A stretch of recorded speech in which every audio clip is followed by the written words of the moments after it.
Good day, good people. Welcome back to my channel. If you're new, welcome. My name is Sina, and this is Sina's 2 cents.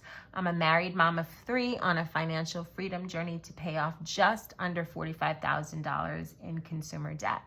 I appreciate your joining me on this journey to help hold me accountable.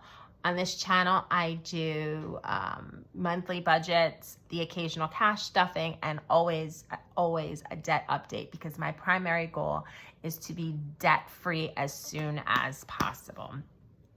Today, I'm actually going to be doing a bonus budget. So I've already done my budget in August. If you have not seen it, definitely you should check it out.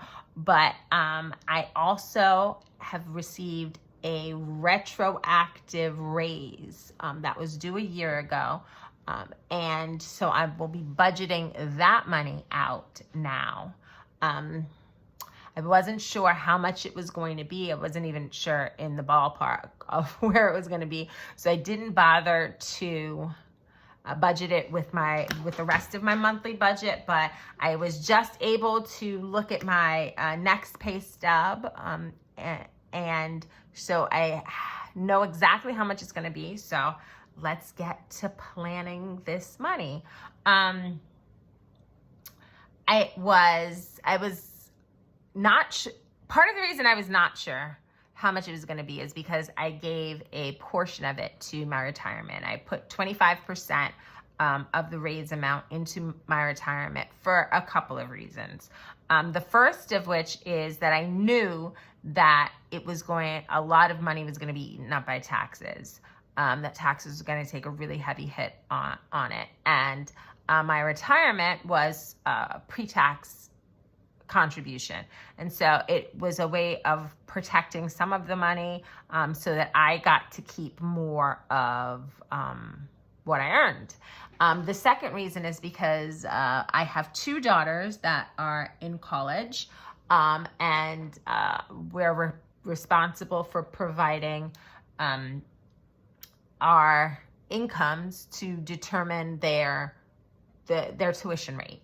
And so I just didn't want this one payment to inflate my income and then really drastically change how much they owe in tuition.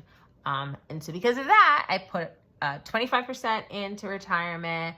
I was completely right. A bunch of it still got eaten up by taxes, but I walked away with some money, and that's what we're going to budget now.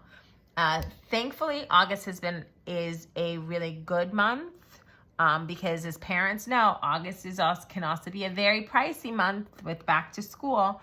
But for me, August is a magic month. So I received 3 paychecks, and I also received this bonus. And so that's what we're going to do today. We are going to do a bonus budget.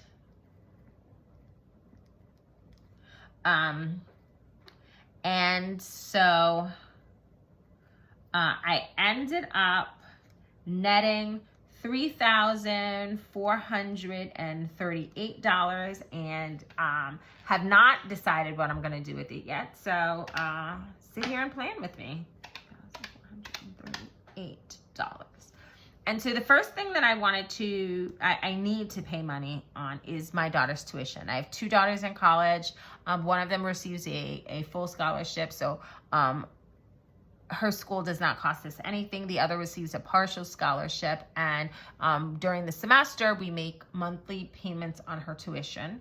And as of right now, the monthly payment is $1,703.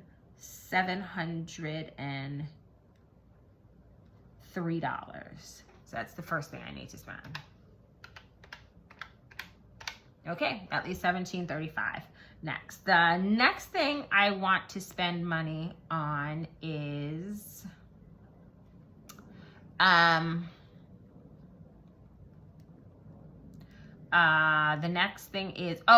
property taxes. And so my property taxes are due quarterly, and I pay them monthly. I don't know if that makes any sense, but I take the quarterly amount and divide it by 3, and then write that, and then pay that every month, so that by the time the next quarter starts, I've just paid off the previous quarter's taxes. And so instead of waiting until the end of September for my property taxes to be paid off, I will pay them right now. And so this payment is $620.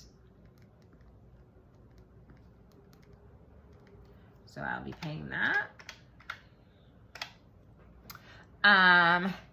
And again, it's back to school time. So I'm actually going to put $300 for back to school. My husband also puts money for back to school.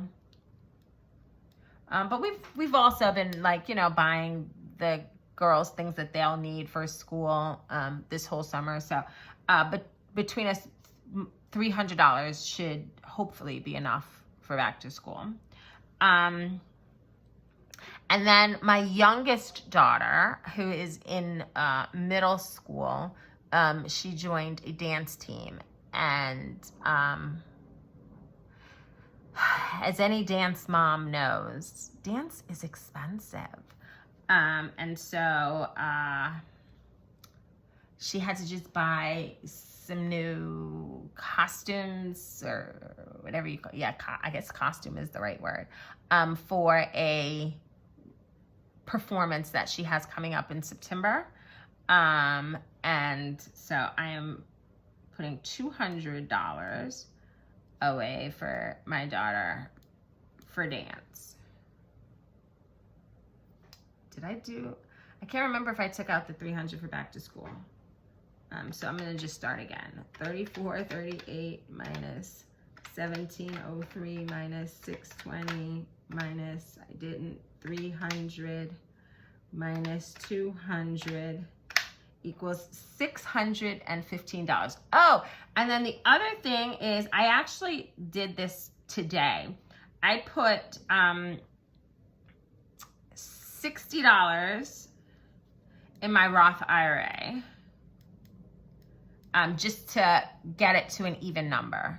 And so what's left after that is $555. And I think that I am going to put $555 into extra debt.